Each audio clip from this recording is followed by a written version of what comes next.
Ayan po, ang dami na pong ano, may mga pinipirmahan pa po na mga papilis para sa releasing po ng sasakyan na kinuha ng aking anak. Ayan sila, nagpipirma sila ng mga papilis para sa releasing. Ayan.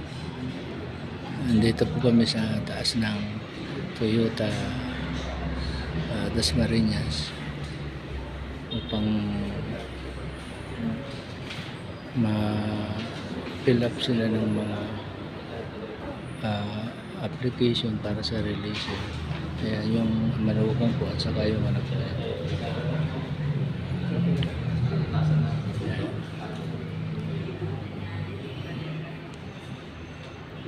Bandito lang muna yung aking pag-video, mamaya lang ulit. Ayan, mamaya na po ulit.